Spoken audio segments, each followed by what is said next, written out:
Today on CityCast Denver, we live in one of the jam band capitals of the world. But according to some recent allegations about Denver's so-called grandfather of jam music, all the talk of free love and psychedelic drugs and peace on earth has been hiding a dirty and painful secret. He takes this thing that's really beautiful and he twists it into something that's really gross and ugly and disgusting.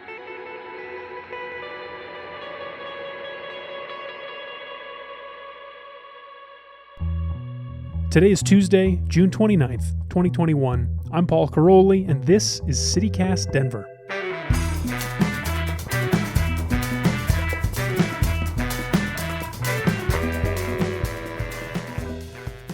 There was a period of about 6 months in my early 20s when I thought I was going to get really into jam bands. I was listening to this podcast where one comedian was trying to convince another to like the band Phish. The pitch didn't work so well on the second comedian, but it was really working on me. Hello! Welcome to Analyze Phish. I'm Harris Whittles, and I'll be your tour guide through the cosmos. Sorry. Well, this is Analyze Phish, the show where I try to get Scott Aukerman. I thought those guys were cool, and the scene around the bands seemed really friendly and easygoing. And so I started listening to Phish and the Grateful Dead and some others, and it just wasn't for me. And I am so glad that I bounced off, because here in Denver's jam scene, there's an important story breaking about yet another bad man taking advantage of a position of power, leading in this case to allegations of theft, bullying, unsuspected drugging, physical assault, sexual assault, and rape. He just gets this idea in his head that if someone's working for him, he can do whatever he wants, because you have to choose between your money, working and being a part of the fam, quote unquote. Today, we're going to hear from a sound engineer named Kylie Herringer. And just a warning, some of this conversation includes descriptions of sexual violence. On Halloween last year, she and a friend were working at the Colfax jam band bar Sancho's Broken Arrow when they allege former owner and at that time manager Jay Bianchi sexually assaulted Kylie and raped her friend. A criminal investigation is ongoing. Wait, can you hear me now? Let me know. Just if it's too soft or too loud, let me know. This is a new setup for me, so I'm excited if it works. It's sounding phenomenal right now. Magic. Aidan Pagnani and Sarah Mount are musicians and organizers behind a new campaign to boycott any establishment associated with Jay Bianchi. It comes in the context of a broader effort and a new organization, the Colorado Musicians Union, to change the scene that Jay Bianchi has dominated for so long. I talked to Sarah and Aidan about Jay and their union, and you're also about to hear excerpts from a conversation I had with Kylie yesterday morning.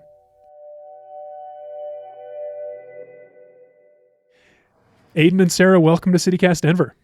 Thank you. Thanks for having us. So Sarah, let's start with you. Can you tell me who is Jay Bianchi? Well, Jay Bianchi is a local venue owner / manager. He's been around for, the better part of 30 years. And he's owned probably 8 to 10 different venues.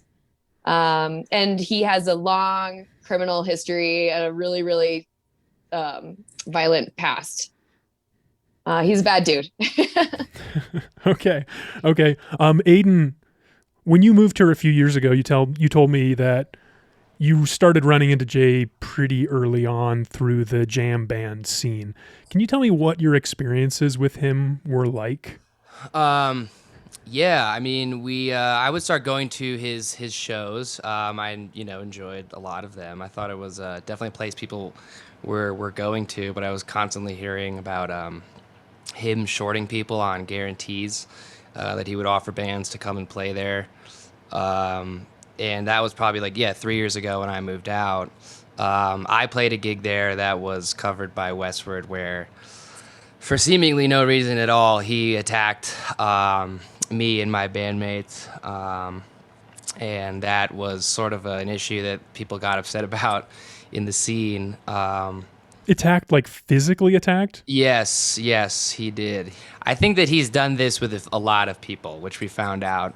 Yep. Just everything from musicians getting shorted or just weird ways. I had a musician reach out to me And apparently at the end of the night, he went to go collect pay from Jay. And what Jay did was he took out like a sweaty beer soaked dollar, and like crumpled it up and just threw it on the ground at his feet.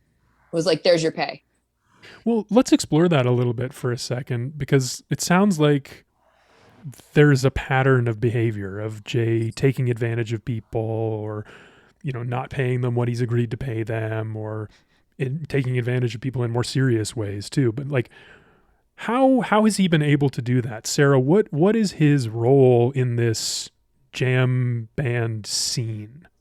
Well, there's a lot of people who call him the grandfather of jam music in Denver, because he hosts so many bands, and they say things like, oh, the music scene wouldn't be the same without him. And I think mostly it's just, I think he grooms people. I think he's just your typical predator, and he has like this group of people around him that he's just really kind to, and he pays out and all these things. And so when there's an uproar, which happens regularly, I've been in the music scene for 10 years, and this is a thing.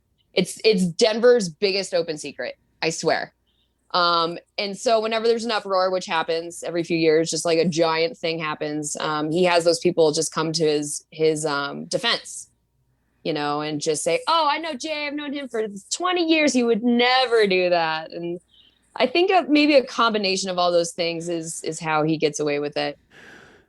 Sarah, when was it that you put up your Facebook post that sort of started this most recent thing? It was March. It was March 22nd. And I just put up the most simple Facebook post. And I said, so does anybody want to talk about how Jay Bianchi is a violent predator? ? And that's it. And 400 comments later, story after story, some people coming to his defense, very, very few, but most people saying, thank you so much for saying this. This is what happened to me. And then, other people who are not comfortable publicly putting a comment on a status update would message me and tell me their story. And those are the ones that are really, really horrific. So I worked a gig at Coyotes, got off around like 11. Bonnie actually picked me up, and we found out we both had that there was brunch concerts at both locations the next morning. So we went to go find out what the hell the situation was and to talk to the bosses. So first we tried to go into So Many Roads, but they were leaving. So then we went to Sancho's and hung out, and we weren't planning on staying all night. And Bonnie was the one driving, so she wasn't planning on drinking or like getting wild or anything. And then next thing you know, like within 12 hours, all the stuff happened after that. Like thinking back on it, I always like to play it out in a fantasy setting that I would like knee him in the balls or punch him or go out running screaming that he touched me or like that he was like groping me and crap in the office. And I thought I would do that kind of thing in that situation, but instead I froze and freaked out and texted a couple of people and called someone to pick me up. And then I ghosted and ran away for a month. And it was one of the hardest things I've ever gone through, and it makes me feel so powerless. Are there any themes to these stories that you could pull out? There are. He does, him and his staff, it sounds like, work together to create this entire scenario where somebody slips a drug in an unsuspecting person's drink, mostly women, but guys too. And so that person will start to, lose it. And either the staff will come and swoop in and try to rescue this person and take them either to the green room in the basement or to their apartment. I mean, he's just a bad dude. I think we need to explore the culture here a little bit more, because as I've been reading the media reports that come out, it seems like there's something specific about this jam band culture that he's taking advantage of. Aiden, could you speak to that? Like, is there anything that you see about this culture particularly that he's using or manipulating? I mean, yeah. I mean, I think there's a theme to the Grateful Dead of sort of this, cultish following, which historically has, I think, been a very healthy scene and situation overall. I think that he's just been in a position where he can really exploit that, and somehow he's carved out a way where he can be the only Grateful Dead, entertainment person in Colorado outside of when the Dead actually come through, like once a year. I think that he's sort of manipulated that unyielding devotion to the Grateful Dead, which I myself grew up in. I mean, that, the Grateful Dead is how I ended up becoming a musician myself. That was like the very first band I fell in love with and remain to this day like my favorite band. So I feel like it's just like I've known this scene forever, and I can see how people can. It reminds me of like Charlie Manson. He's like Diet Charlie Manson. He basically takes this concept of free love and turns it into ignorance and just ignore anything that bothers you, right? This escapism, he manipulates it and turns it into this false destination that is not representative of the Grateful Dead or Jerry Garcia, all these emblems that I see him post up in his bar. I 100% agree with that. That is literally, he took the words out of my mouth. And I'm going to add on to that. People who tend to be in that scene are, like they like to experiment a lot of time with drugs and everything like that. And I think that is another angle because people are in there looking to have a good time in that way, which is totally cool. It's, you know what? Consent is not just for sex, it's for everything, and so if people want to do that stuff, that's great, but they should know that what they're doing, right? What they're taking, who's giving it to them, that kind of thing. Right. So I think he takes advantage of that mentality and in a way that's just really dark, and he takes this thing that's really beautiful and he twists it into something that's really gross and ugly and disgusting. Not only does he use it as a tool to take advantage of situations, people, he also uses it as a shield for when people do call him out. After I finally came forward is when I started getting some other dumb messages, or a lot of people telling me like, oh, all these people are saying they're going to band together and get their story straight so they can testify against you guys because you're a liar, you got fired because you're a bad sound engineer. I'm like, well, that's not true in the slightest.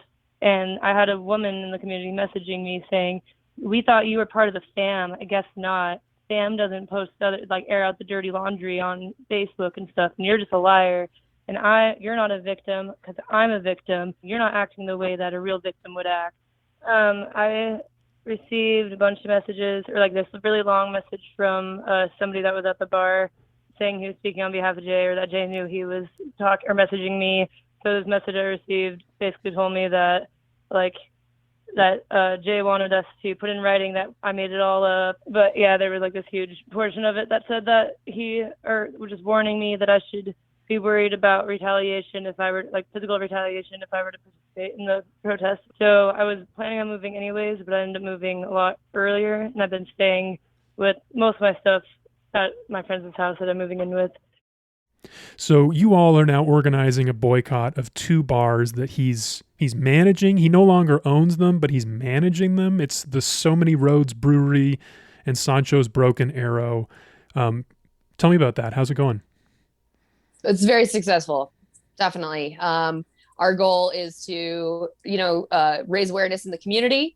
We've had a lot of bands cancel, mostly local bands, but we did have a really big cancellation that happened directly because of the protest. Looks like Ferguson, Carbone, and Peck. Yes, that's the one.